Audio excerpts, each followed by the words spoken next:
Menteri Rangba Kejela Meghalaya Conrad Kongkal Sangma haka khatsau trip uno opera uleh thu ba kumba sauspa arusan klur tengka lapenlut na kebenta ban kentiau ye kijingte chingshna ban kiwi kijingnan kam na kebenta kam sports ha kejela ha kejingelang ban play ya umau nongrem na kebenta ban kentiau ban penbahas syu ya ka Jawaharlal Nehru Sports Complex ha Shillong.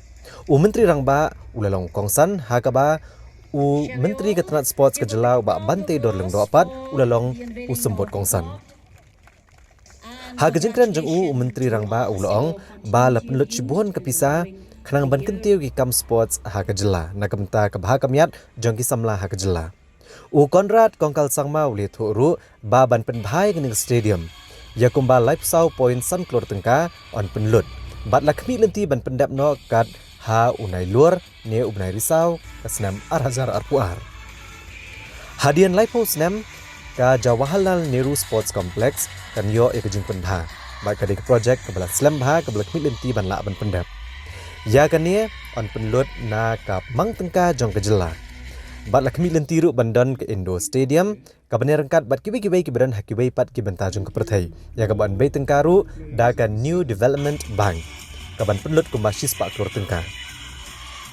Kibai projek kebede baga sports ru kilong kum ka sports complex belatip kum ka PA Sangma Sports Complex Hatura bat ka weipat kedai ka sports complex Hanar Tiang Harilum Jantia.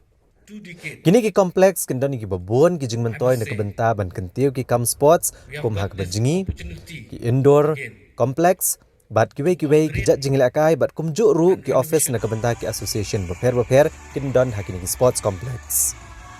Kini ki sports complex kendon ya ki kam ki beper kenang ban kentiu ya ki samla Kejela tang hakakam sports ndrai hakiwei bentaru kumjuk laben rap Menteri Rangba Kejela. Kejela ketemuru ban penlong ki babon ki jingil akai hakani Kejela ki ban kenthop ru ya ka North East Olympics. Menteri Rangba uli thu bagaran ki jing temu bah ka snam ke banwan ban yo ban penlong biang ya ka Meghalaya Games. Kumjo ru la temu ban penlong ya ka North East Youth Summit kenang ban yo ban rakhe ki jing dap san phosnam ka jing yo Kejela Meghalaya. Menteri Rangba ulong ba sarkar ka kwa banyalam ya ki samla ha kelenti ke badai. And therefore, as a government, we realize that it's important for us to channelize the energy of the youth. I repeat this wherever I go, but I say it because it is the most important thing which a lot of us must understand. That youth is a kind of power that if we are able to use it properly, it will be constructive force. And if we are not able to channelize it properly, it will be the biggest destructive force for our society. And therefore, the right policy making, the right infrastructure, the right kind of programs need to be put in place to channelize the energy of this youth, this power of this youth, so that they can become the most constructive forces to take our state and our nation forward. And this is really what we are trying to focus on, and that's why we had come out with a sports policy which had been lying idle for a long time. A number of incentives have been put in there. We had challenges because of COVID. We were not able to take it forward.